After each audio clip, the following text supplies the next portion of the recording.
Hello and welcome. This is the Primetime Audio Venture podcast where we're doing some free-form storytelling. My name is Samuel James. I host the Dreaming Dragon Slayer blog, and with me today as my co-host, I have... I'm Kyle Berger. I'm a homunculus grown in a plastic tube and put on this earth to serve this purpose. Kyle Berger reached out to me via telepathy to say that we should record a podcast. So we're going to do this thing where we're going to tell some story about some familiar characters. If you're looking at the episode description, you'll probably notice it's got Scooby-Doo in the title. And I'm a big fan of that Scooby-Doo. How about you, Berger? I haven't watched it in any serious capacity since I was a young man.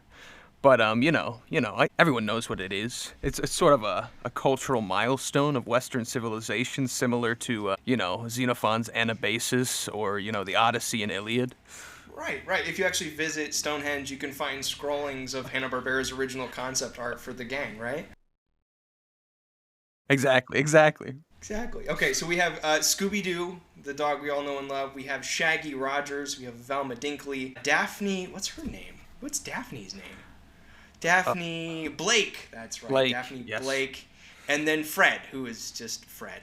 So those are our 5 characters that we'll be working with here. And we're going to get into the rules of the game and how this works. But really quick, Berger, a warm-up question about this group, just so we kind of get our feet wet with who these characters are. If Mystery Inc., if the group of Scooby-Doo were a rock and roll band, what role would each person have in the group?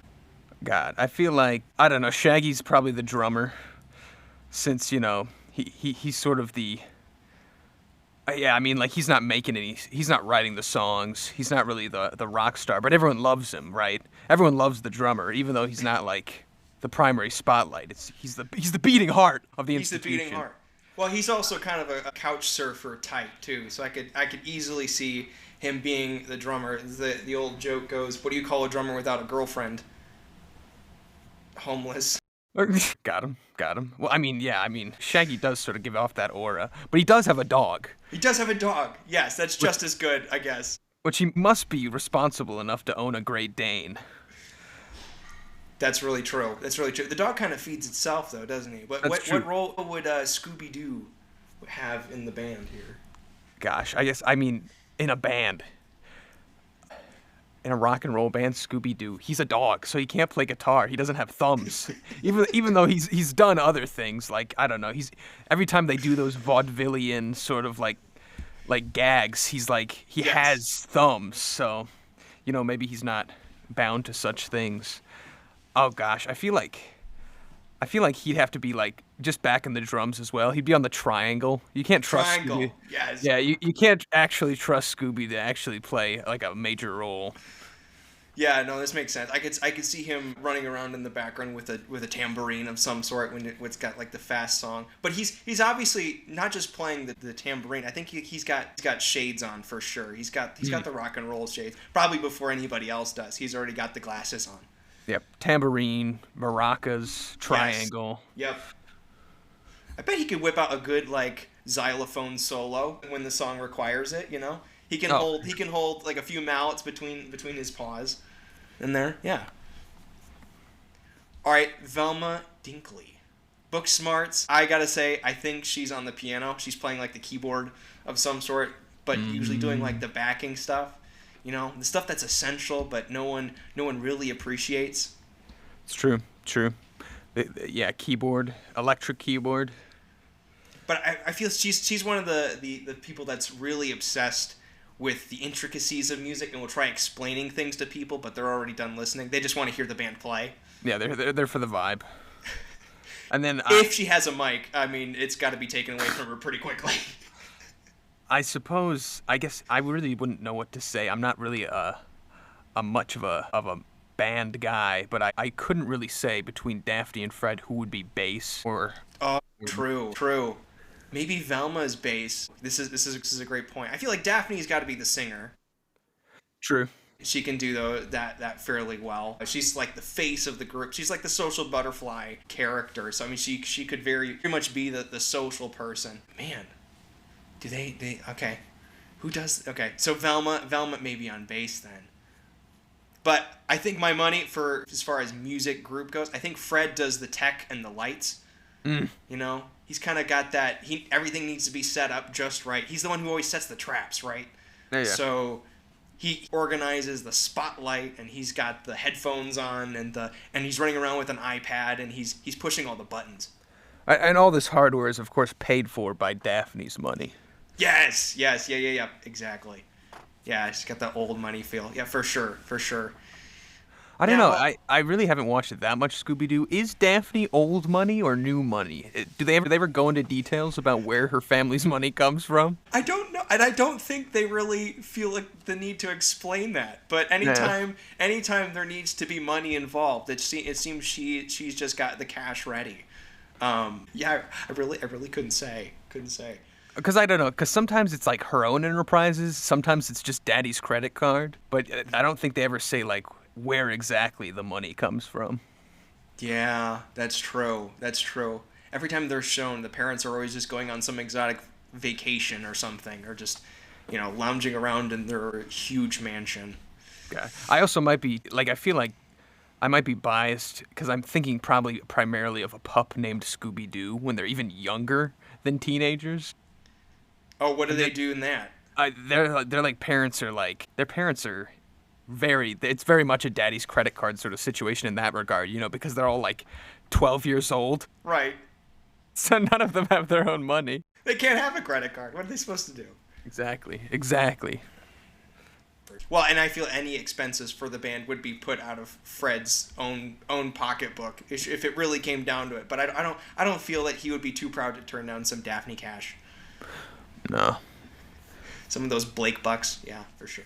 All right, Burger, we're going to be doing something interesting today, something new, something different. This is kind of like a role-playing game. You may have heard them called Matrix games or scenario games, which is kind of just a conversation. It's a game, a story game played with mostly words instead of numbers. We're not playing Dungeons and Dragons where we have 20-sided dice and a lot of rolls and rules. These rules are actually quite simple, and I'll just explain them briefly so that the audience can get a sense for what we're doing here, but then we're going to get right into it. So here are the rules. We're going to start with a mystery. We're going to kind of describe the scene and set what this episode is all about, and then we're going to say what happens next. So you and I are just going to kind of go back and forth and add to the story. There's no real turn order.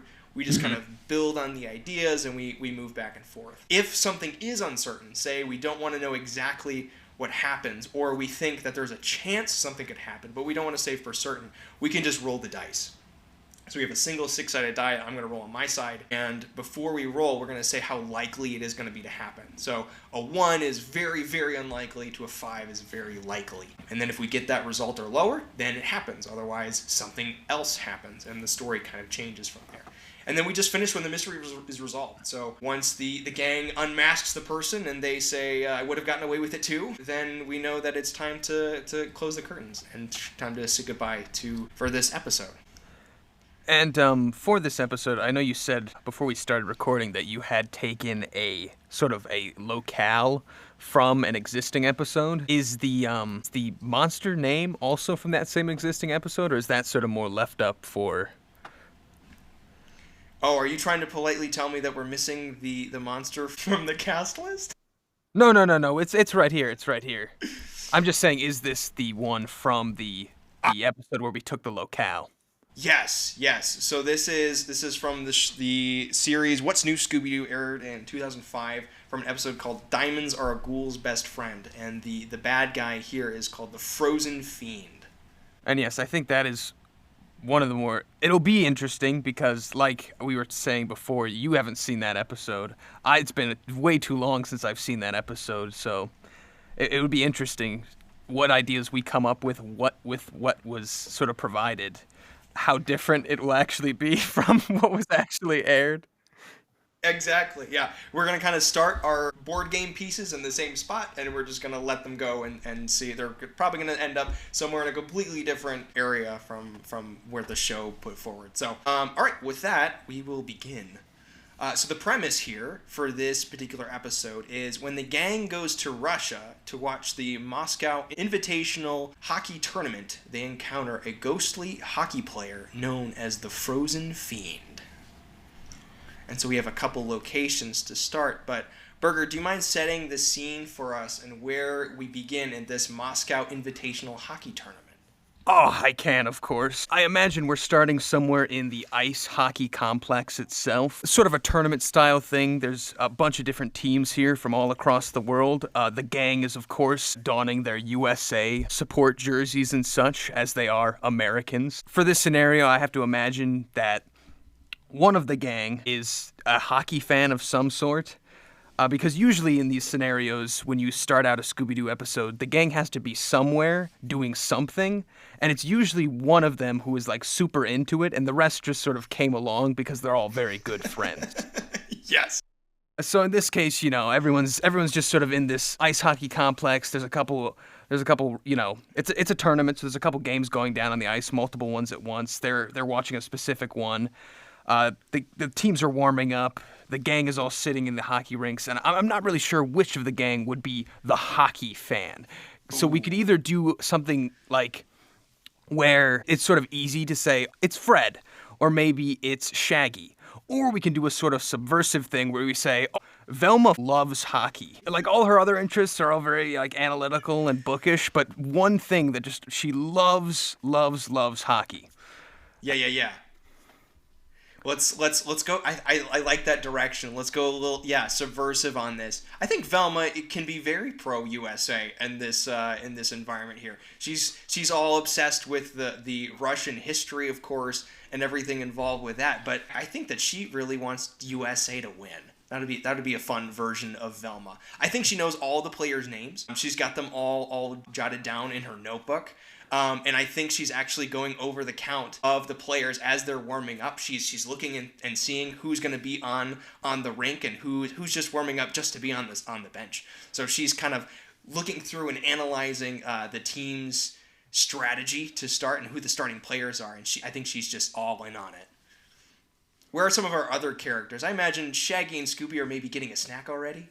Oh, it's true. They could probably be eating hot dogs. I really don't know, what they serve for concessions in Russia, but maybe they've gotten some, American-style long dogs just to make the international audience a little bit more happy. Yeah, just like a comically a large number of hot dogs. I don't think they would have an eating contest in Russia. I don't know if there's enough food to do that, but I mean they could. They could try their best. I think maybe they're stacking condiments on top, but you can't really make a sandwich out of hot dogs, but maybe they've got kind of a leaning tower situation going on as they're walking around. Oh yeah, and then something happens. Scooby and Shaggy, they're putting condiments on, but then one of them accidentally gets distracted by a beautiful woman, and Scooby puts a bunch of really spicy relish on Shaggy's hot dog. Yes. Shaggy takes a bite, and then it sort of does that sort of vaudevillian thing where and it's very cartoony where Shaggy takes a bite, his head, yes. And then since we're in Russia, he has to turn into a stack of Russian nesting dolls that then jump into each other, and then steam flies out the top or something like that. Yeah. Steam everywhere. I love it. All these episodes where they go internationally, there's always I shouldn't say horrible, but motifs, national motifs, stereotypes, if you will. Bingo. Yeah. I think that Fred might be a little homesick. He really loves being with the gang. He likes this whole solving mysteries thing. But I think right now he really misses the mystery machine. And so he's here to support Velma, but maybe Daphne's consoling Fred. He's thinking about how he needs to get that oil change soon, and how he hopes the mystery machine will still be okay even after they come back from their very long flight. So true. She had to be left in the airport. Yes, in the parking lot of all places. I mean, can you imagine if someone keyed the mystery machine? How much time Fred would have to put in to go back and detail all of those letters just to make sure it's perfect? Buff the Coolsville parking garage. It's stuck on the 6th floor. And Fred parked like an asshole too. He took 3 spaces. Yeah. He's parked across 2 lines. But he's even with all of that care that he's taken to make sure the mystery machine's okay, he's still feeling just down And Daphne's there for him. She thinks it's really cute that he gets into his gears and to his whatever else. But so she's just here to support him. But she's also maybe trying to distract him a little bit, like, hey, Fred, maybe the mystery machine, I've started that sentence, but I didn't know where to go with it. She's trying to console him some other way. How would she distract Fred? Not with food, but with, I don't know, is there something else hockey-related that she'd get Fred all into? I mean, she could. Maybe Fred's not that familiar with hockey, and maybe Fred, throughout this episode, he's going to see that how rough hockey can get. And, like, he really doesn't care that much for the sport. Like, Velma's the analytical one. She, like, cares about the stats and the players. Yes. But Daphne just gets Fred into the fist fights that are legally allowed to happen in hockey. Yeah, I think maybe she gets him into these fights just as kind of like, guys like it when people fight, but maybe Daphne herself kind of feels drawn into these fights and maybe is starting to enjoy the sport as well. Okay, so are we in the arena now? People they're seated down and they're just watching as this goes on? Oh yeah, I would say so. And then maybe like the game is starting and the players are starting to go out in the rink, and now I'd say it'd be a good time to drop the first like red herring, not literally red herring. Yeah. No. But the bad guy, the mean fellow, the socially rude coach who's just sort of like, he's really mean to his players. He's just sort of yelling at them and screaming at them and saying, "You're failures."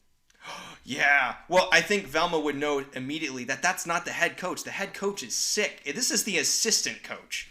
And he's not everyone's favorite, and he's got kind of a chip on his shoulder. He's got some stuff to prove. So he's really yelling at those players to make sure that they're doing their best. But he's going just a little bit too far. I guess we should make clear this is the USA. Of course.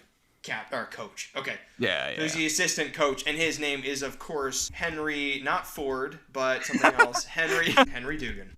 Henry Dugan. That's an American patriot right there. For some of these names, they just got to be, as if a Japanese video game developer was shoving these into a baseball game and just needed to come up with a bunch of American names. So that's the kind of what we're going with here. Henry Dugan, that assistant hockey coach. Yeah, he's just kind of being really mean. Mm-hmm. But I think he says something specific that kind of clues in our mystery gang into what's going on here, because he says, we really got to win that trophy. And then they actually, almost right on cue, they show a picture of what the trophy looks like. And it has it has embedded, like encrusted on here, they have these jewels.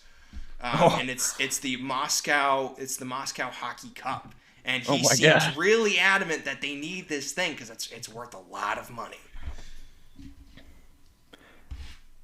That tracks. It tracks. And he says some mean stuff. He says, "We need to get on this. We need to win this game, fellas."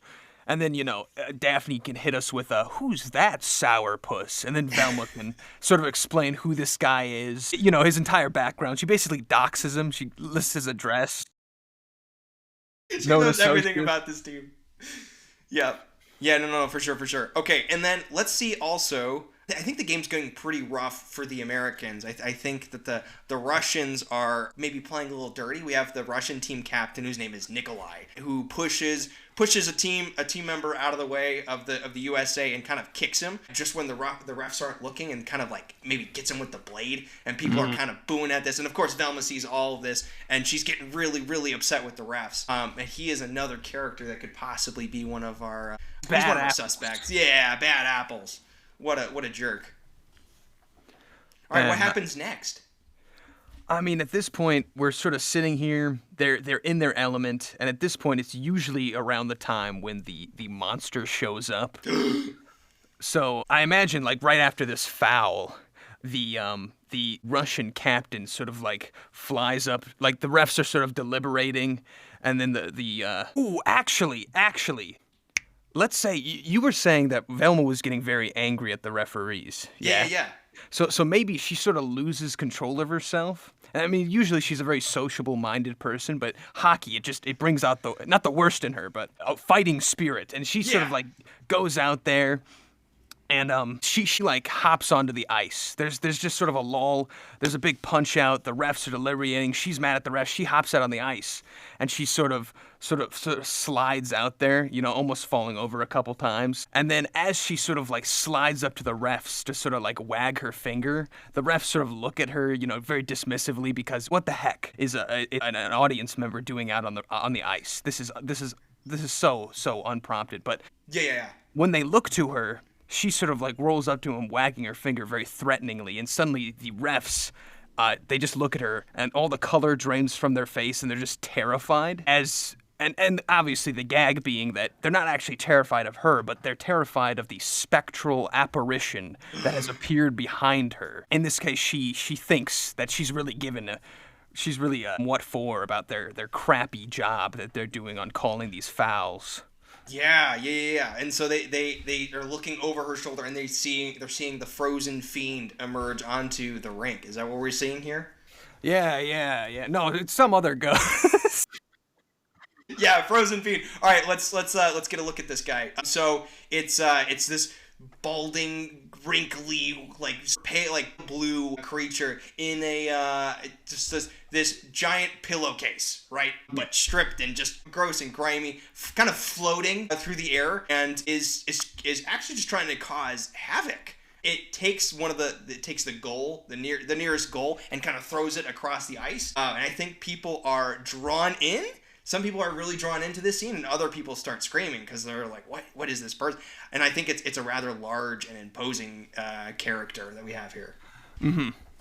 And we could do a bit of a bit where Shaggy and Scooby, now sitting down with the rest of the gang and enjoying their hot dogs, they aren't aware of the rules of hockey. Shaggy has never ever once been any interested in hockey. He's not really a hockey sort of fellow. He prefers warmer sports. But in this case, Scooby and Shaggy are getting really into it because they're not aware that the Frozen Fiend is a ghost, nor that he isn't a normal part of all hockey games. So they're getting really into it. And obviously, afterwards, they can be told, "Oh, that wasn't part of the game, Shaggy and Scooby, you big dumb dummies. That was a ghost." And then they can lose their soup or whatnot.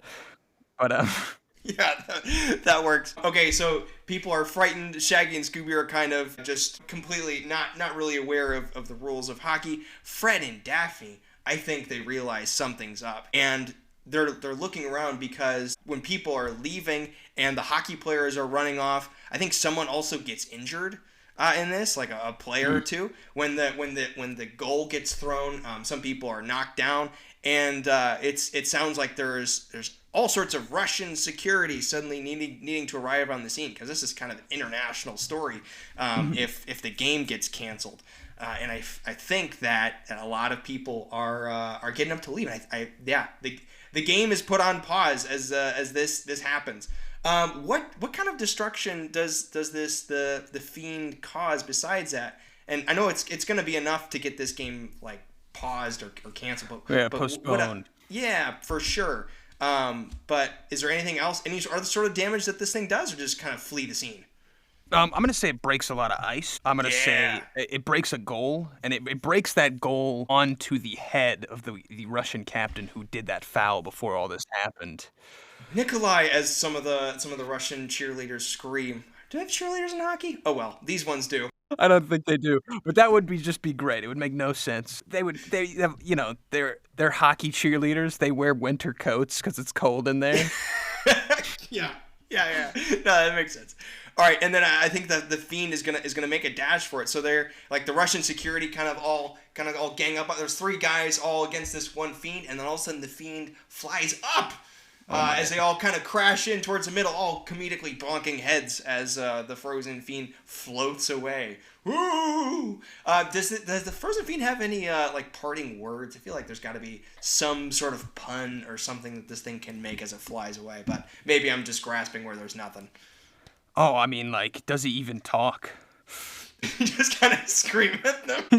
He just screams. I mean, you've described him as a humanoid. He's definitely humanoid. He's got ears. And Yeah. Right. Okay, so just kind of a scream and a yell, which is, as coherent as it's ever going to get from this particular person. All right, not a very multi-dimensional beast we have here. Okay, great. I think the lights are flickering and flashing, and then the gang are kind of left to figure out what's happened, what's going on. Mm-hmm. So I think we cut to just an hour or so later. Nikolai's got a ice pack on his head. Oh, and let's say just for fun, just sort of to add one more thing. Let's say Nikolai actually got hurt. As he was actually like body blocking for Velma at the time that he got hurt. Oh, so he was like trying to protect for her. Yeah. So it's like this tiny little woman out in the ice when this ghoul comes and there's a bunch of crazy shit and he like body blocks. Wow. So we sort of like, oh, he's like a mean guy, but he's like a nice guy. Because like obviously earlier he was being a little shitter and like doing bad stuff. And the reason Velma's out there is because she was like yelling at the rest for not punishing him so much. But now, he went out of his way to body block for Velma when she was about to get, rammed. Yeah, and there's kind of a conflict here. Is he a baddie or is he a goodie? Only time will tell. Okay, so Nikolai's got the ice pack on his head. They're all kind of sitting around, and the security is going over what in the world just happened. I guess they're trying to go over who was where at what time. They have pulled in some additional suspects. I think they pulled in Brett Hull, who's the American team captain, and there is a famous person here who has special interest in the jewels used on the trophy. I think her name is Galina, who's kind of a Russian ice skater of sorts. She's kind of a figure that people would recognize in Russia as a popular popular person. So we kind of have a cast list here building up with Henry Dugan, the assistant hockey guy, hockey coach rather. We have Nikolai, Brett Hull, and then Galina, who's the Russian ice skater. Okay, so they're all kind of around. So I guess the gang would begin questioning, but I think Velma is still kind of upset about this, so she's going to go after them first. Specifically Dugan, right? I feel like the Russian intelligence or the Russian police at least. I feel like Velma's not going to be able to go sort of on the attack because I feel like the Russian authorities are going to blame her. Because as far as they are concerned, as soon as this strange, small, white woman from America hopped onto the ice, that's when the ghost appeared. So I feel like Velma, in an ironic twist, is actually suspect number one by the actual authorities on scene. Yeah. No, I like this. And okay, so they're kind of interrogating her. So she starts yelling at Dugan, and the security pulls her aside, and they say, actually, you may have been the cause of this because the Fiend wasn't there before you were on the ice. I feel like in Russia, that's pretty much all the evidence you need, right? Lock her away. Gonna put her up. But then gosh, I mean, because then Galina Korzanova, the Russian ice skater, right? She can go out there. And is she in the stands as well? I think the game is over, so now this is in the audience area, but this kind of been like a makeshift lineup of who could possibly have been involved in this. But I think she's insisting. What is she insisting on? No, I guess she's insisting with the Russian security that Velma was probably the issue. But maybe people start excusing themselves. They find convenient reasons to leave. So Galina says, I have no time for this. I'm too important. And then she runs off. And Brett Hull says, I got to get with my team. We have to find out how we're going to do in the next game because we have to replay that one after it was interrupted by the Frozen Fiend. But we haven't really characterized Brett Hull at all. I mean, he's not much more character than his name implies, but maybe he's got something else going for him than just the good old American boy. Is there something that we could maybe get a little dirt on Brett? We could say Brett is actually dating Galina. They've been dating for a week now. Wow, kind of your winter fling. Met while he came to play here in this international tournament. They just sort of met a week ago, and they've been sort of going out. They've been steady. They've been going out to see the sights in Moscow and Red Square. I've been having a picnic, outside of Lenin's mausoleum. Yep, exactly. Yes, yes. Cute little dates for these couple. So yeah, when Galena says I have to get out of here, I'm too important or whatnot, he can like sort of like he can start playing ball for her, sort of like excuse her like rude behavior, and he's just like, hey man, I'm sorry about that. You know, she's actually a really nice person once you get to meet her. And then Fred's like, oh, how long have you known each other? And he's like, oh, a week. You know, life comes at you fast. They just kind of like we just kind of wait a beat as Brett hasn't realized just how ridiculous it is that you could know somebody so well after a week, but they just kind of let that one sit, you know, just let Brett figure that one out. Yeah, for sure. I like them being intertwined. This gives some motive for some of these characters. Okay, great. And then Brett is gonna excuse himself because he's like, oh man, I got this upcoming game to do, and so he goes off. I know I just attempted his voice. I liked your version better. All right. Okay, we got Nikolai too, who is also kind of involved in this. He's just off to the side. He hit his head real hard. Is there anything else we could do in this scene with these characters here? I mean, I guess. Okay, so basically, the Russian officials are not having any of it, and they blame Velma. So we have to have someone vouch for Mystery Incorporated in order to allow them to start this investigation. So I think maybe that's when we can invoke the name of this Inspector Zamboni. Yes. Inspector Zamboni, of course, has the entrance of arriving on a Zamboni. I feel that there's no more appropriate way when they say, why should we believe you? And then all of a sudden the gates of the rink burst open and here comes Inspector Zamboni. He's got to be some Frenchman who's internationally renowned, and he steps off the Zamboni, not really caring whether or not the Zamboni continues to go on its trajectory, and of course it crashes into a nearby wall. And he says with his French flair, he says, "Ah, yes, Mystery Incorporated."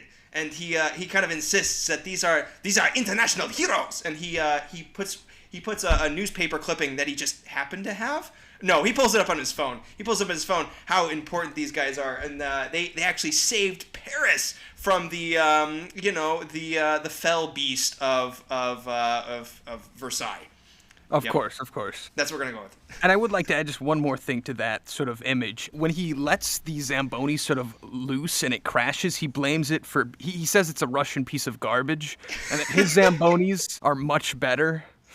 Right, and they're half the size too.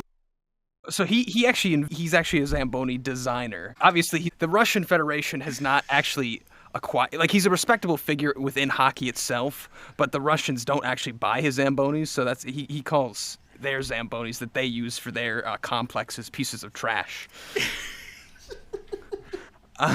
Yeah, no, this works. I mean, what's a Frenchman if not a little snotty?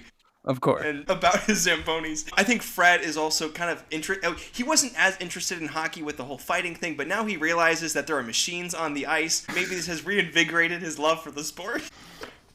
And maybe he's a fan of Inspector Zamboni himself as well. Maybe he knows who that is. Oh yes, yeah, of course. Because Zamboni is renowned as he's in the Traps magazine, right? As one of the high-ranking influencers. So he is both flattered and just extremely overwhelmed that Zamboni is here. Yeah, for sure.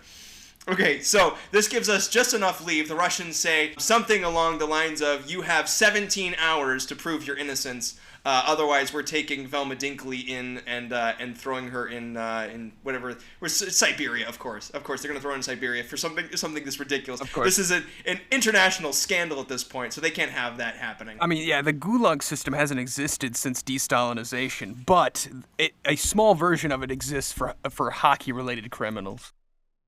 Yes, there's a very specific jail cell, or just a series of cells that they have just for these particular kinds of crimes. Yeah, for sure. Our friends from Miracle on Ice were probably somewhere in there. After they lost to the Americans, they threw them all in there. That's probably what remains in that particular cell. Exactly. Okay, great. So they have 17 hours because the Russians are needlessly specific and they don't give incredibly long windows here for people to get done what needs to be done. So Mystery Inc., they're on the clock. Where do they go? And I'd say also during this sort of time that everyone's talking and like talking to each other, Velma's like exploring some of the cracks that have been made in the ice. What does she find? I'm just going to say for now, she doesn't say anything. She just sort of pulls it out. It's just sort of a yellow, not yellow, like an amber color fluid, almost like an oil that's like sort of in the creases of the ice where the ghost flew by. Highly suspicious. I'm not going to say what it could be. We can sort of come up with that, but there's something there. Something she's going to pull out of her ass at the end. Of course. She's going to put this in a vial of some sort. She's going to have it with her and say, this is highly suspicious. She's going to say something along the effect of that, but maybe a little bit smarter because I can't come up with that kind of great dialogue on the fly. Imagine. So with that, our characters maybe go off to search for some clues. Who would they, are we going to go for more of a who to go after, or is there maybe a particular location? Because maybe they need to find out more information about this Frozen Fiend. What kind of leads do they even have at this point? Oh my goodness. Well, they could overhear Henry Dugan. Henry Dugan, he wasn't always the assistant hockey coach. And this is something Velma knows. Velma actually knows that Henry Dugan used to be a part of the janitorial staff of this very complex. Oh, interesting. And if there's anyone, maybe they overhear him talking about, oh, that's the Frozen Fiend. Like, he's the one who actually name drops this guy. He says, oh, that's the Frozen Fiend. He's lived in this complex for years. And Frozen Fiend? Wait, no, hold up. Wait a minute. I'm sorry. Henry Dugan is an American. I'm not sure why he would be up janitorial staff at the Russian complex. I apologize. That could be a very long international history that he has going on here. But That's true. Okay. So maybe he's heard of the Frozen Fiend before, or maybe he's the one who even coins the name. So he's the one who says, I've heard a legend like this. We have him in Canada. No, wait, he's from America. Oh no, maybe he says, I don't know about you, that Frozen Fiend seems like an alright guy to me. I kind of want to get him on the team. Because, he roughed up Nikolai. He roughed up Nikolai, but he made the game, what do you call it? He disqualified the game. So when the Americans weren't doing so well, he's actually kind of a big fan of this guy. There's some motive there, if I've ever seen it. But they don't have any opportunity going on quite yet. Where could they go next? What's the next logical step? I mean, they could go, obviously Henry Dugan could excuse himself. And they could just say, well, we need to explore. Yeah. No, I think that's good. They just see this look on Henry Dugan's face, and I think Daphne picks up on this, because she's the most socially adept. She's like, I don't really trust this Henry Dugan character. And so she says, Fred, why don't we go follow him? Because Henry Dugan he takes a different door than everybody else, and so they kind of follow after him. Henry Dugan pulls out a flashlight, and he's going down through this basement, and it seems that suddenly he's going in a different direction than maybe anyone should really be going in a place like this. He seems to be going, there's like some sort of underground tunnel here. Are we splitting the gang before this? Is it just Fred and the girls following Dugan? Fred and the girls. Let's have Fred and the girls do that, because maybe Scooby and Shaggy are off doing some other adventures. Why? Did you have something in mind for them? Oh, not really. It's just that seems like a big crowd to be following Mr. Dugan. That's true. They wouldn't be really sneaky, would they? Okay, yes. Point taken. Actually, it can just be Fred and Daphne following Dugan. I was about to say that. I think it's just Fred and Daphne that are going to be following Mr. Dugan. Because they seem to be sneakier than the rest of them. Because Velma's kind of been a bit of a chatterbox, and I think she should continue to do that. We like a very happy, chatty Velma. Well, I also like to think that Velma, it's impossible for Velma to be sneaky at the current moment because she's handcuffed to a Russian police officer. Right. Yeah, but she has 17 hours now, right? I know. No. She's not being arrested. She's just handcuffed to a single officer who's been designated as her handler until the 17 hours is up. So we got this extra guy to lug around. He doesn't say anything. Shaggy and Scooby try to introduce themselves, and he just sort of grunts. He gives them nothing. Like talking to a brick wall, man! They're not even certain if he speaks English or not. They're not even sure if he understands them. Yeah, I think we get a few animator moments where Scooby gets to make a couple faces at the guard. His eyeballs do kind of flips, and he sticks out his tongue and does all sorts of stuff. And this Russian guard's just not giving him anything. So talk about a cold warrior. That's good. That's really good. Okay, so their options are kind of limited. Maybe we'll cut back to them after we investigate a little more of Henry Dugan. Mm-hmm. All right, so Dugan's going down a dark and mysterious hallway. I think he turns a corner, and there's a bit of steam that comes up, and so Daphne kind of screams, and Fred maybe tries to not yell, but he can't contain himself. He's just got to yell a little bit. Ah! Then the steam is gone, and so is Mr. Dugan. Oh my gosh. What happens next? I suppose Fred and Daphne can look for a hidden compartment. Fred is convinced that Dugan has just gone through a secret door. Yes. And he's turning every valve. As we've established, this under maintenance hallway is filled with steamy pipes. And such, and so he's turning every valve. He's making the situation a little worse because he's not really sure what any of these valves or pipes do, but he's convinced that there's a secret lever to open up a door that Dugan obviously just snuck through. Absolutely. Yeah, for sure. I think, Daphne's helping. She's looking high and low, but she's also kind of being the eyes to make, because when Fred gets in the zone, like, Fred locks in, right? He's focused on just that thing.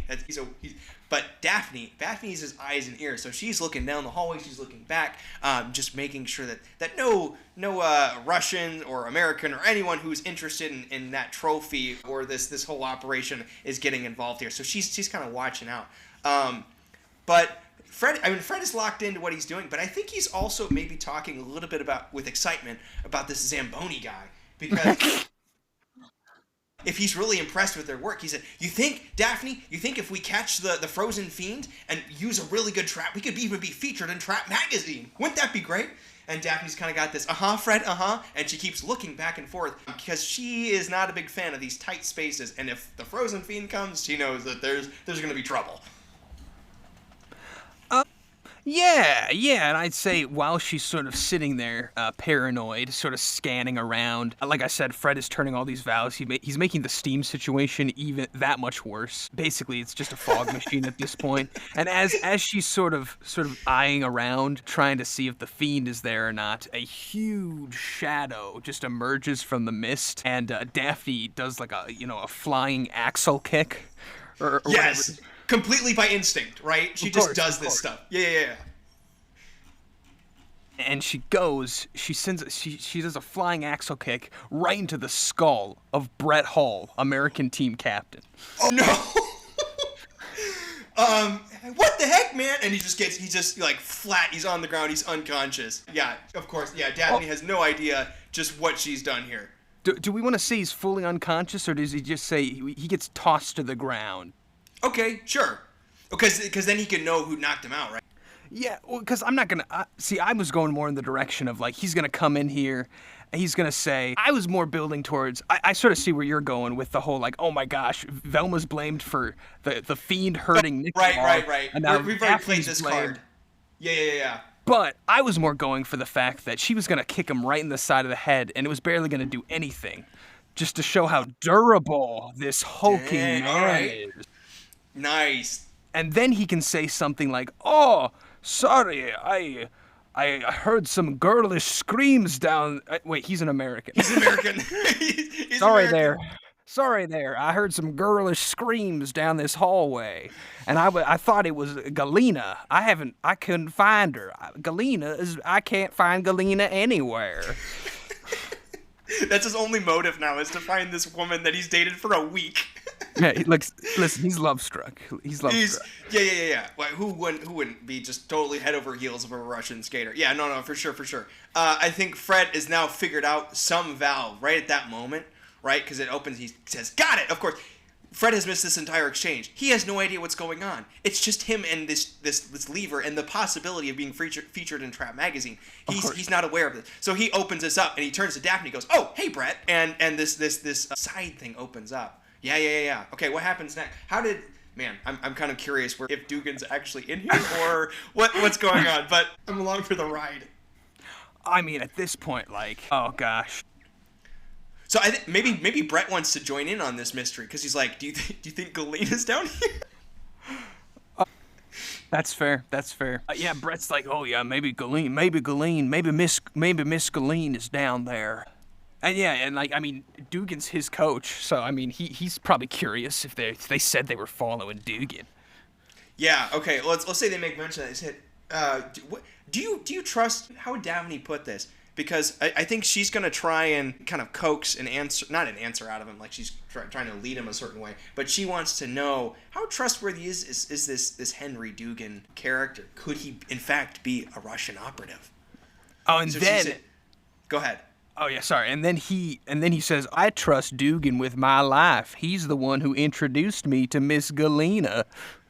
That works so good. Okay, so Daphne's noting this all down, and she says, I don't think they say anything now.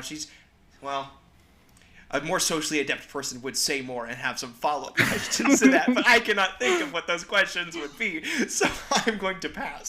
But, okay, so they've opened up the secret passageway, and what is down here? Maybe this goes to I'd say they go into the mist, and then we cut to our other posse. You're, as always, Burger. You're absolutely correct. Okay, we cut over to the side plot, to plot B over here. Velma is handcuffed to the Russian guardsman who's not having it, and we have Shaggy and Scooby. Have they maybe found a way to entertain themselves while waiting for whatever happens next? Gosh, I mean, at this point, usually they'd be set loose on their own. But I guess they could just be wandering the rinks, because maybe at this point the rinks have been shut down for the day. Oh, right. And Scooby is probably a really good skater and is trying to show Shaggy how to do it, because Shaggy doesn't out. Oh yeah, of course. And like maybe Velma is sitting in the penalty box with the guardsmen while they're on the ice. She's just sort of she's got a pocket chemistry kit, and she's doing stuff to the orange amber substance that she took out of the cracks earlier. Ooh, yeah, and she's kind of investigating that. She doesn't have any of her kit though here, or does she carry like a mini-sized pocket chemistry set? Yeah, it's like well, she's just like sort of mixing a few things, just to try to. She's got a booklet. She's trying to figure out what this stuff is made out of. It's obviously some sort of like a lubricant or an oil. Yeah. I think we need Shaggy to be somewhat useful here, so I'm gonna say. So he's running around and skating through and skating, on the ice. He falls. He comedically trips over, and he falls right next to Velma as she's investigating that. And he says, like, man, that's the lubricant they use for cliff divers. When they put on their what would you even call that? Their rope, their chain, the thing that that hangs them down. He said, I read it on a Wikipedia article one time. He said that stuff is crazy good. I think he even tastes it. Like he puts it to his lip and he tastes it. Totally not what you're supposed to do, but he can just recognize this kind of stuff. But he realizes that this is something you would use on like your harness or something to keep it sticky. I don't know what Velma can do with this information now, but she knows it. And she knows it. She does. She knows it now. Okay, we need to get them out of here to maybe somewhere, another location that could maybe provide some info here. Do they need to be gathering that much more info, or do they get ambushed by the monster at this point? It's after dark. They're on the ice. Yeah, we still have some like Russian security guards around here though. Would their monster really make their move here? Or maybe is there another spot we could go to? I don't know. I mean, I guess it's hard because we don't actually know who it is or what their motive is. That's true. But if we like to do a scene with the Frozen Fiend attacking in, just as they find out this crucial information about cliff jumper lubricant, which I guess I did state that it makes things, it's a lubricant, but it also makes things sticky. So I think maybe Shaggy's a little confused on the details, but he just knows cliff jumpers use it.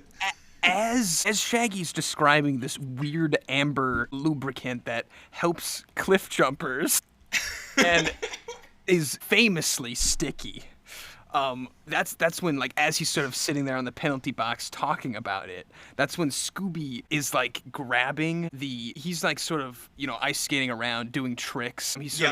He's sort of like one of the goalposts to sort of swing around at a very tight turn by swinging around this post, but instead his hand gets stuck to the goalpost. No. Okay, so he pulls that and just kind of keeps going and attempts to do some sort of triple axel something and crashes into the ground, and he just can't get this darn goalpost off of him. I'm glad that Daphne's karate move is called a triple axel kick, and Scooby's ice skating move is a double axel spin. I'm just making that connection that you said that. But yes, we got a lot of ice skating references going on here. But yes, kicks and spins are all fair game. Of course. Yeah. Okay, so Scooby kind of tumbles, and then I guess Velma maybe is putting this together of, well, the goalie or whoever is on was it the American or the Russian goal that was the one that he was spinning around? Because that may give us a little more indication about who our culprit is here. I mean, they switch goals halfway through the game, so I mean... You're right! It's hard to say. It's hard to say, but I say as Scooby gets stuck, that's when the Frozen Fiend just emerges. Man, okay. From the mist. There's a mist that just kind of appears. Yeah. Okay. Yeah. So we're sort of aiming at, it's like, okay, this mist is being created. Is it being created by all the mist shit we've established is below the rink? Right. It could be. We'll never quite know. But here emerges the Fiend shouting and screaming, and does Scooby get rid of is he eternally shackled to this goalpost? I'm gonna say that Scooby gets so scared that he brings the goalpost with him. Right. And he basically, he's superhuman abilities when he's frightened. And he basically scoops up Velma, Shaggy, and the unnamed Russian officer into the net as he flees. Yep. And he's taking them all with him, or like going across the ice then? Of course. They're just sort of getting out of Dodge. Okay, I think that's when the monster does that kind of like raises an eyebrow and scratches his head with one finger, as he's now puzzled at how ridiculous this crew is. And they're all Great Dane. Superhuman Great Dane. And I think they go spilling out, and maybe they crack the ice. Do they crack the ice? Well, the ice was cracked earlier, right? So maybe they all come tumbling down the ice and fall down into that underground tunnel that they were in before. So yeah, there's sort of an extended chase with the monster sort of running around, and then eventually the ice cracks, and even though that makes no sense for a modern ice hockey rink, these are some KGB back rooms. Yes, exactly. Yeah, exactly. Okay, and they're all kind of spilled in, and Daphne is down there with Fred and Brett. And they go, guys, like, Daphne's kind of got the what the heck is going on in this deal here? Okay, all clambered together. Go ahead. Yeah. They sort of reconvene. They fall in together, and they say, "What's going on?" And they look around, and there's just basically a giant, like underground chamber filled with all sorts of mechanical contraptions and mechanical arms going underneath the ice and magnets. And it's evil all magnets. It's super old, right? It's super old. It's like maybe this is a contraption that was used in the 60s to help Russians cheat at hockey. like they're putting magnets in hockey pucks and then controlling them under the ice field with this sketchy device. Yes, yeah. It clearly hasn't been used in a long time, but it's still one of those Russians. And we're establishing that this complex is filled with weird contraptions, and some of them aren't in use currently, but there's a lot of nonsense going on here. Yeah, no, absolutely. And I think all of this commotion, I'm going to posit that all this commotion was created because Inspector Zamboni jumps to the scene and says, "The Invitational Tournament trophy, it's been stolen!" I think that's where we got our kind of like chord sustain. Everyone looks shocked. Oh no, the thing is gone. The thing with the Russian jewels on it. The Ghouls. The Ghouls. And I think that's when we cut to commercial for sure. Of course. All right, we come back, and the inspector has informed the mystery gang about the tournament cup has been stolen in the interim, where it should have been awarded to either the Russian or the American teams, and now tempers are flaring up a little bit. I think Brett is pretty upset. The Americans should have had that trophy, and now who knows where it is. Before they sort of take off, while they're still under the ice in this sort of room, there's something fishy going on in this tunnel. There's something fishy going on in this tunnel. Like they hear shouting. They hear shouting from a dark tunnel, and it sounds like Henry Dugan. Ooh, shouting from a dark tunnel. Is it what nature is this? Is this shouting? Is this kind of a help, I'm stuck in here, or is this help, I'm fighting somebody, or it's angry shouting. It's angry shouting. They're sort of just they're yelling. You can't really tell what he's saying, and all right, so, tell me if this sounds too off base, but I imagine, right? I picture that Henry Dugan is in this room shouting at Galina, the Russian ice skater. Uh-huh. Galina and Henry Dugan are both in this chamber, which is a hidden chamber because it's still in this sort of like weird installation under the ice. Yep. They're both standing there in a sort of like mechanical workshop next to what appears to be a hairy Sasquatch-esque suit. Uh-huh. And in this case, they're yelling at each other because Dugan was upset because Galina was supposed to put on this Sasquatch costume and, attack the ice skating rink. But he is under the impression that she went over his head and got a different costume that wasn't... He's very upset because him and his backers paid a lot of money for this animatronic Sasquatch costume. Yes. To sort of wreak havoc. And he, as far as he is knowledgeable of, he and her Russian backers seem to have gone above their heads and got some new fancy animatronic Frozen Fiend costume instead. And he's just sort of, he's upset.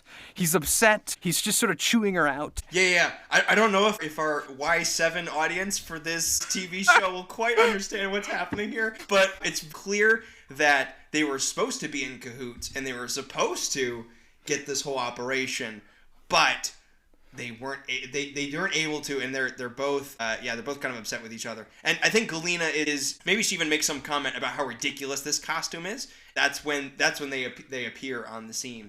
Well, no. That's what I'm saying. She's denying his accusations. As far as she's concerned, the plan is and currently still has always been to use this costume. She has no idea who this Frozen Fiend is or what he is. Oh, all right. We got some layers here.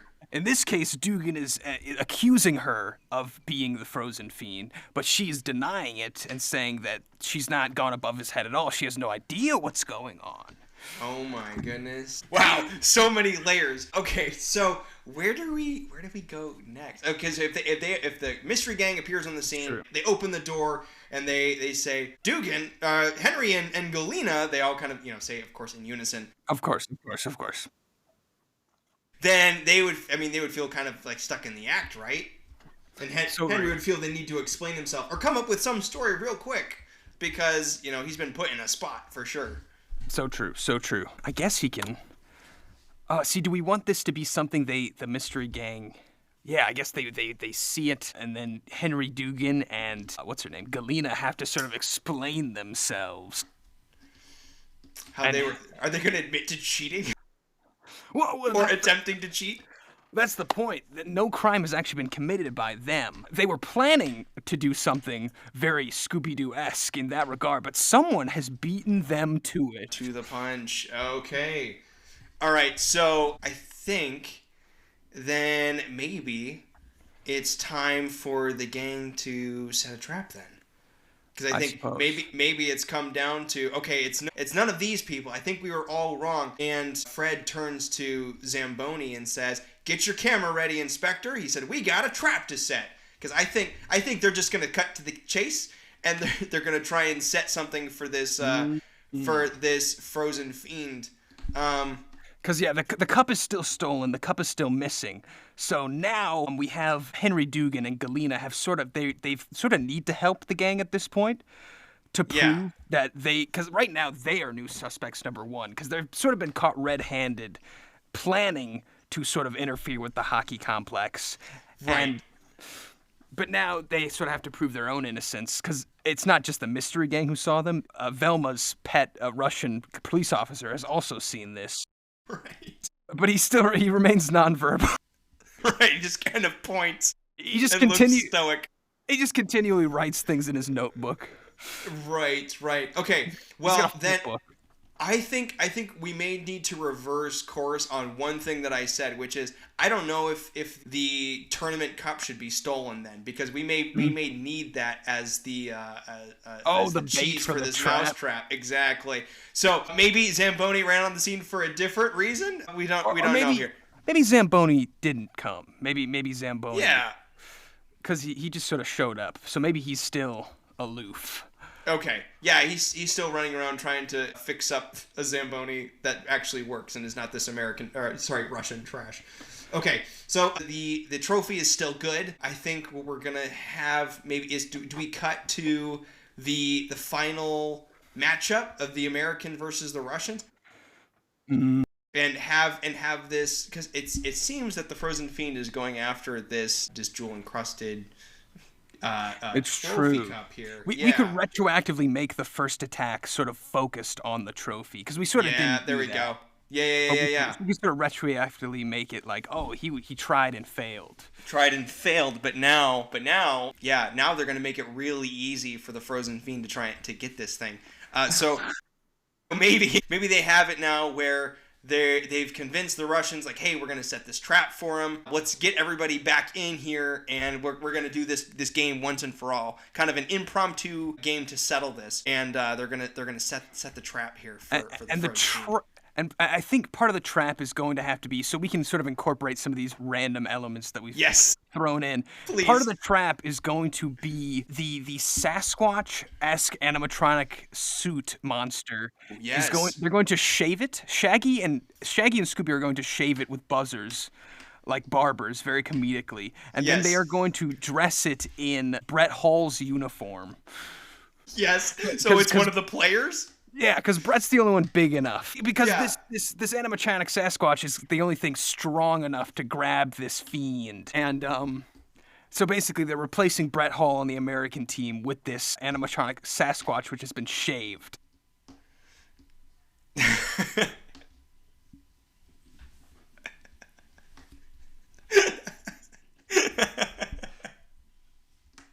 And Henry Dugan and, Galena, they volunteer that service because they know they're in hot water, so they just want to help catch the actual criminal of justice at this point. Right, yep, for sure.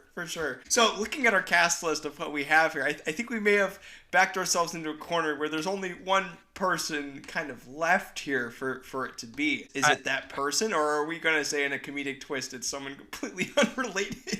No. I actually, see, I'm sort of working towards, and this is, we can sort of go with this or not. I'm sort of working towards the monster is actually Inspector Zamboni, and the monster itself is actually one of his famous flying Zambonis. And this is so good, Burger. This has been all a publicity stunt to sell his Zambonis. Like, this ghost moves like magic across the ice. Yes, okay. Save the rest of the explanation. We have a monster to catch. I think this is great.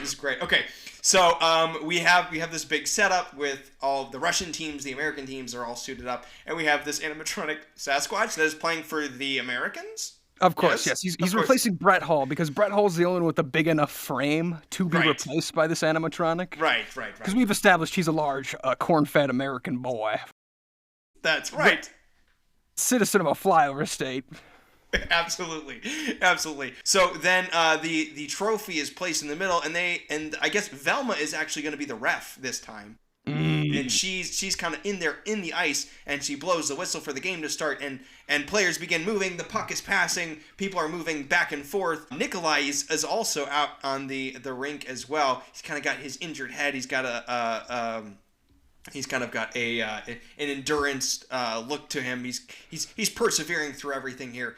And where is the rest of the gang on kind of this? We established where Velma is, but where are some of our other characters? Or should we wait on that? Gosh, I mean, I guess we could have Scooby and Shaggy. Oh, yes. Actually, Fred Jones is under the ice. He has actually gotten the old Russian cheating magnets working again. Yes. Okay. I like where this is going. I really like where this is going. So the reason they had to replace Hall with the Sasquatch is because the Sasquatch is made of metal.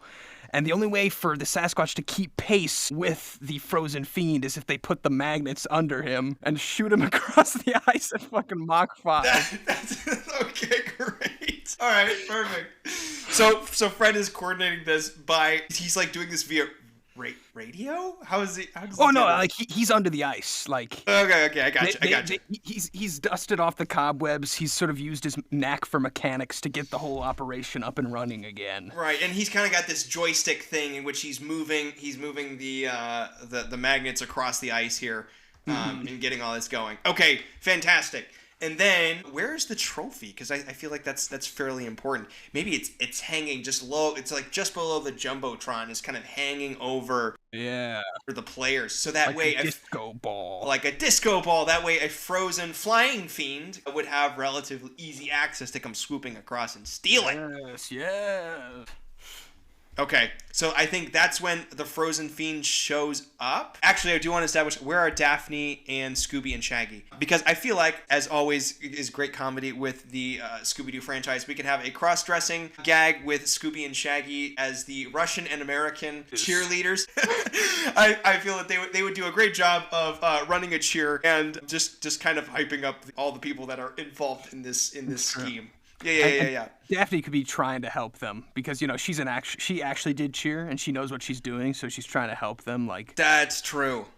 Yeah. And she actually knows what's going on. Maybe she's been giving them notes because they've had so many seasons to get this right and they still cannot figure out how to pull off those skirts. All right, so that's happening, and I feel like a Frozen Fiend joins the scene, but not in the way that they expect. Because bursting onto the scene, as a certain character did before, comes a machine. A Zamboni comes springing onto the rink. The Frozen Fiend is driving it, but this is not your Russian model. This is a slimmer, faster Parisian edition of the Zamboni, and the Frozen Fiend is riding in it and is going to be gunning for the trophy. Makes sense. He just comes flying across. Yeah, which, I mean, now that we've kind of established that he's a not silent, but just a yeller and kind of a rah-rah-rah character, it's kind of interesting that we know it's going to be the inspector, but I just kind of yells something about really, really wanting those jewels. And I think Zamboni flies across the rink, and let's see, what happens then? Because I think that the Frozen Fiend could just jump. I think this is what happens. The Zamboni's going across the ice, and then the Frozen Fiend leaps out to make one epic jump for this, as he's got kind of the harness and he's like springing across to grab the trophy, and then Fred says from underneath the ice, "Now!" and clicks a button, and a pair of scissors precariously hanging above the rest clips the string holding the trophy, and it falls down to the ground on the ice. Beneath the hockey tournament cup is a magnet, and Fred Jones immediately takes control of this trophy and begins moving it around at lightning pace. And then he can sort of crash the trophy into the mechanical Sasquatch, who can then do a vice grip on the Frozen Fiend's shoulders. Not so apparous indeed. Ooh, yes. Okay, and then he's. Are you saying he's like stuck in the arms of the Sasquatch, the Frozen Fiend is? Yeah, like as he's chasing this trophy on a magnet. Obviously, the only thing that can keep pace with the trophy and the Frozen Fiend is the magnetized Sasquatch Nice. wearing the Brett Hall jersey. Nice. Okay. I think there is one final twist in here though, in that the Zamboni is going around and is like knocking players aside. I think it's gonna crash into Brett. And I think for just a moment, or not Brett, the animatronic Sasquatch, I think for a moment it's going to let go of the Frozen Fiend, and it looks like he's about to escape with the trophy. He's going to get. Oh my gosh! I suppose Scooby and Shaggy have to get in there. They have to save the day somehow. They have to save the day somehow. I think that's exactly what happens. Like like maybe Shaggy and Scooby were like so dedicated to their cheer routine. They've actually like not even been paying attention. They're very oblivious this episode. They really are. They've been focused on getting this stack up correct. Right. And Scooby is actually holding Shaggy up right now. He's got like a double ankle lock, and he's holding him up above his head. And that's when Scooby sees the Frozen Fiend for the first time. He gets super scared, and in his fright, he just fucking hurls Shaggy at the Frozen Fiend. Who knew? That's really all it takes. Okay, so he's flying across, and he's like going across the whole complex pretty much when Scooby is throwing him. I think he lands on the ice and is on a collision course with the Frozen Fiend. But then Shaggy recalls that Scooby has taught him just a little bit of the basics of how to skate. You gotta, oh my gosh, Shaggy, you gotta put your legs together and do this. And he's got this whole routine memorized of how he can be on the ice, and he does that perfectly. He locks his knee, he locks his legs, he hunches down just slightly, closes his eyes, and whips right past the Frozen Fiend, grabbing the trophy and knocking the Fiend to the ground. What an arc! What an arc! Cinema. Shaggy learns to skate. Frozen Fiend lying flat on his back, and the gang comes around him, and he's immediately cuffed. And of course, they take off the mask, and they all say in unison, "Inspector Zamboni!" Oh my gosh! Oh my gosh! But why? Says Dinkley. Why did you need these jewels? Oh, yeah. Burger, I'm calling upon your best French accent right now. Really? You see, this was all a publicity stunt for my brand new Inspector Zamboni Zoo. And then he sort of, like, they obviously took off his masks, but then he sort of rips off the rest of the costume, revealing that he's actually strapped in to a harness into a sort of like smaller Zamboni, a sort of. I mean, no, I guess it's not a flying Zamboni because we established that he was getting held up by a wire. Right, you're right. It's his cliff jumper suit. That's right. It's his cliff jumper suit. He says and he's got little Zambonis on his feet. Yes. Okay. This is what he's using to skate. Okay. They're large. They're large circles. Because obviously the Fiend bottom half was sort of vaporous and foggy, so you never really saw. Sure. It. Yeah. But all you saw was the ice. Yes, but he was desperately running out of money in order to fund these Zamboni shoes. Is that what they're called? Or? No, I'm sort of going with the fact that this is entirely a publicity stunt. His company is fine. Yeah. He's just a crazy person. He's just crazy. He's just French. It's fine. His company is fine. He's actually the French diplomat, and he's going to get off of this due to diplomatic immunity.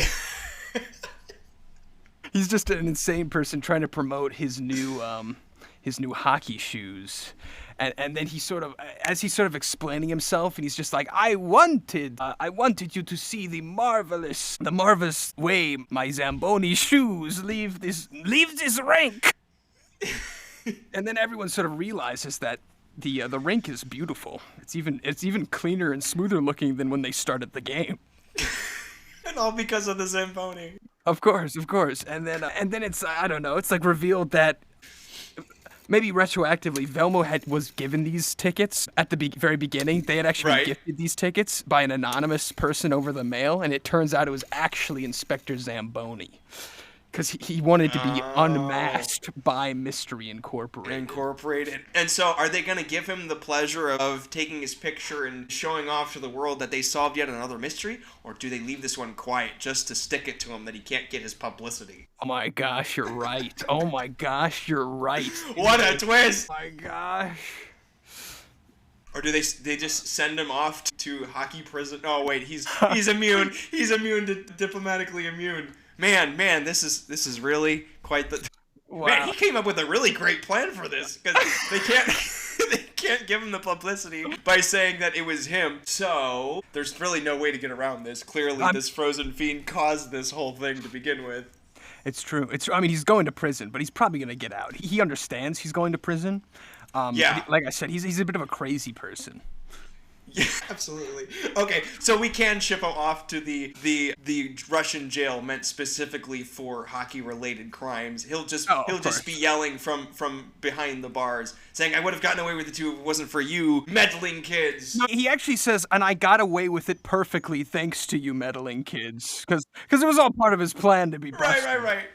And it's like, his company's getting calls off the charts. It's a giant publicity stunt. He's gonna sell a bazillion Zambonis. And somehow I feel that the original episode of What's New Scooby-Doo didn't exactly go for this angle of French foreign influence on Zamboni. Russian Hockey League. And Russian hockey by means of improving French Zamboni sales. I think with that, we get one last wink at the camera from Scooby-Doo, and I think we close out the episode. Is there any other final words that the mystery has to say on this? Do they feel at all bad that they just totally played into this guy's plan? Or maybe he's actually quite impressed with this. He said, wow, he had us from the beginning, He locked in this whole thing. He knew what we were going to do, all of our moves, and it totally worked out for him. I mean, yeah, I feel like no one really got hurt besides the only reason Nikolai got hurt, but that was only because Velma wasn't supposed to be on the rink, and since Velma was on the rink, he had to go out of his way to protect her from getting slammed by something because she's not wearing any pads. Sure. But honestly, I don't think we have to feel that bad because I don't feel like anyone got hurt. Really? Yeah. So the lesson is if you want to get famous from just showing off your Zamboni shoes, I guess the lesson is to disrupt an international hockey tournament, and it'll all work out. Because I think the cast could probably just end on them continuing the game that was disrupted by the Frozen Fiend and seeing if the Americans or the Russians win. I think they're just happy to watch at this point because they've learned that there are nice people on both sides. But really, I think the Americans just win. I think we just give it to Brett. And it's kind of a shame because I feel like the only loose end we have is the cop that was handcuffed to Velma for the whole episode. I feel like you have to do something with that, but that is sort of just a loose end. I got nothing for really. Maybe he just turns to Velma, and when they let go, and actually, you know what? He's been handcuffed to her this whole time. They've even started the next game, and they're still watching and enjoying it. He's just kind of there, and just the smallest bit of smile crosses his face as he's watching hockey, and just without looking at her, just clicks the manacles, the handcuffs, and undoes them. Just looks at her, and she kind of turns surprised, and he goes, "You saved hockey," and he just walks off. That's the end. He gives her that fucking Vampire Hunter D half grin. And he just watches the rest of the game with the rest of the gang who are just... You saved hockey! Honestly based. Very based. He doesn't care. He just wants the sport, Okay, and with that, that's it. Thanks for listening and enjoying our ridiculous misadventures here, and I guess we'll catch you next time on our next audio venture. Burger, any final words? No. I have to go rewatch this episode now, see how close we were. I think we were pretty darn close. All right, stay frosty, everybody. Thanks.